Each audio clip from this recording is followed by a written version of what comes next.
London का कथित doctor अब 5 दिन पुलिस हिरासत में रहेगा। दमोह कोर्ट में पेशी के दौरान नाराज लोगों ने इसे पीटने की भी कोशिश की।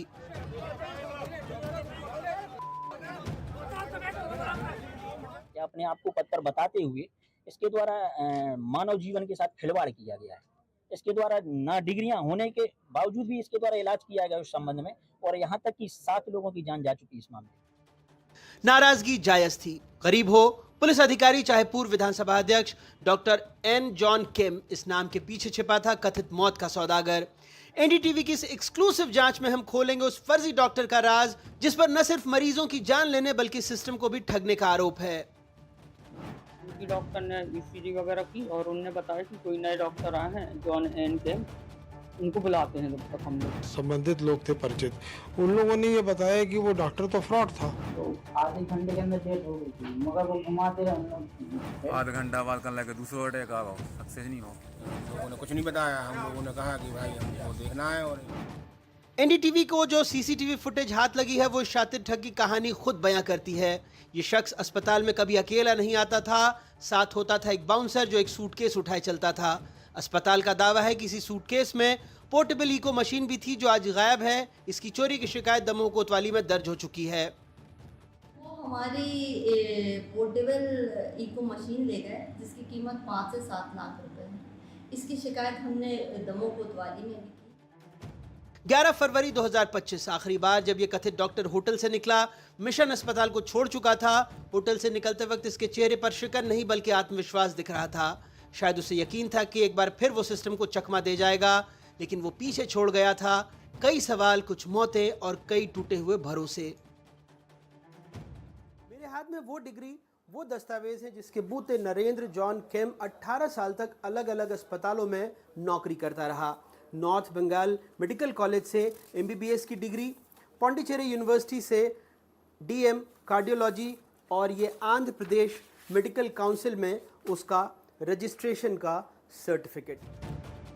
लेकिन मेडिकल काउंसिल के रिकॉर्ड कुछ और ही बताते हैं। एमबीबीएस रजिस्ट्रेशन एक महिला के नाम पर और बाकी डिग्रियों का कोई प्रमाण नहीं। आंध्र प्रदेश मेडिकल काउंसिल का रिकॉर्ड भी संदिग्ध है। जो उसने डिग्रीज और अपने प्रपत्र पेश किए हैं वो भी प्राइमा फेसी नकली दिख रहे हैं। ऐसा लग रहा है कि वो मॉर्फ किए हुए हैं। आरोपी का मोबाइल, टैब, ईमेल सब कुछ जांच के घेरे में है।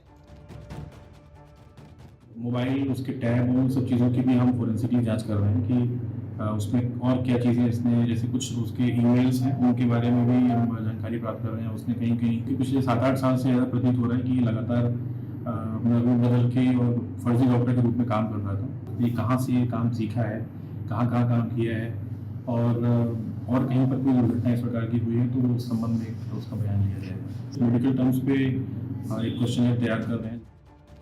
एनडीटीवी की पड़ताल में सामने आया था कि मिशन अस्पताल इस फर्जी सर्जन का पहला मिशन नहीं था। अगस्त 2006 में छत्तीसगढ़ विधानसभा के पूर्व अध्यक्ष राजेंद्र प्रसाद शुक्ल का ऑपरेशन भी इसी फर्जी डॉक्टर ने वहां के एक बड़े अस्पताल में किया था।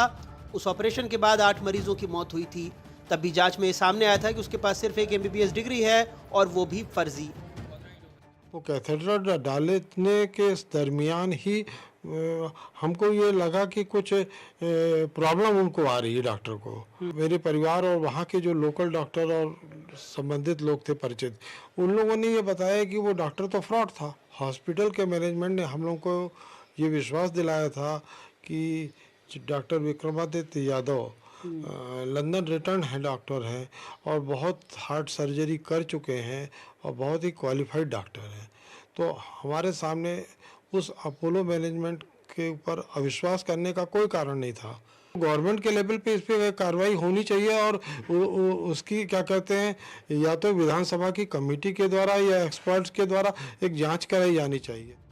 दमोह के मिशन अस्पताल में लगभग 1.5 महीने की तैनाती के दौरान डॉक्टर केम यानी नरेंद्र विक्रमादित्य यादव ने लगभग 70 मरीजों की जांच की और 15 ऑपरेशन किए, जिनमें 7 मरीजों की मौत हो गई। जिम्मेदारी तय करने की बात कर रहे हैं कि डॉक्टर के एजेंसी द्वारा उसको उपलब्ध कराए जाने से लेकर और यहाँ से फरार होने तक जो इसका यहाँ पर आना हुआ और उस पर जो डेथ्स हुई हैं उसमें कहाँ किसकी लापरवाही तय की जा रही है। नो डाउट उसमें CMHO की स्टेटमेंट होंगे और उनसे रिपोर्ट भी ली जाएगी। 18 साल से खेला जा रहा था मौत का ये खेल। सवाल सिर्फ एक शख्स का नहीं बल्कि पूरे सिस्टम का है। अस्पताल की जिम्मेदारी, मेडिकल काउंसिल की लापरवाही और उन परिवारों का दर्द जिन्हें कभी डॉक्टर पर शक नहीं हुआ। एनडीटीवी की ये पड़ताल जारी रहेगी जब तक सारे जवाब नहीं मिलते और जब तक इंसाफ नहीं होता। दमोह से अपने सहयोगी आजम खान के साथ अनुराग द्वारी की रिपोर्ट, एनडीटीवी।